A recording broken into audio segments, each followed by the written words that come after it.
Hey Scrappy friends, this is Renee, Scrappy Ray Paper Crafts, jumping on to show you a quick organization tip that I recently started using so that I could keep my spare card parts organized and protected while I'm not using them or in between creating, because sometimes I cannot finish what I started in the same session. So as you know, our stamps used to be sold in these CD cases. And at the beginning of the year, they transferred to these folders. Well, when they were in the CD cases, I would just open it up, put my die cuts in, and it would be fine. It doesn't work with these folders. I mean, it could, but it would be very difficult to get them in and out.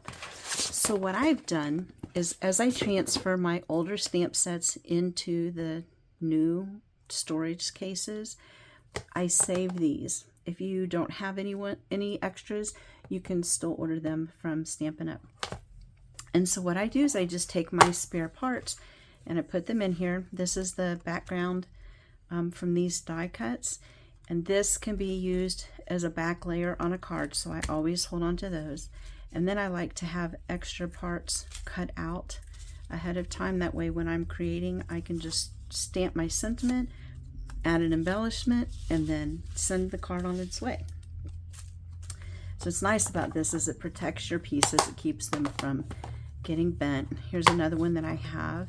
I just love these leaves. I made toadstool cards with it, so really pretty there. And then my last one I'm doing, I have bumblebees, and it actually is holding 6 card bases and all of the pieces that I need. And so I can just pull them out, work on them for a few minutes, and then put back the unfinished cards for the next time. They don't leak, nothing falls out, and just like we did when we were using them for our stamps, they can go on a shelf upright or sideways.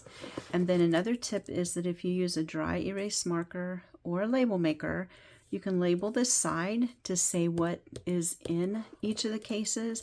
And as you finish with those spare parts, then you just wipe it off or peel the label, and you'll have a fresh case to start with. And that enables you to go from something that looks like this, where you're digging for all of your spare parts. See here, I have spare parts everywhere, and it's not organized, right? But using these allows me to go from this to this, and I am more likely to use something when it is organized. And organization will increase your productivity and your creativity. So if you like this tip and would like some more, please follow me at Scrappy Ray Paper Crafts. Thank you and have a great day.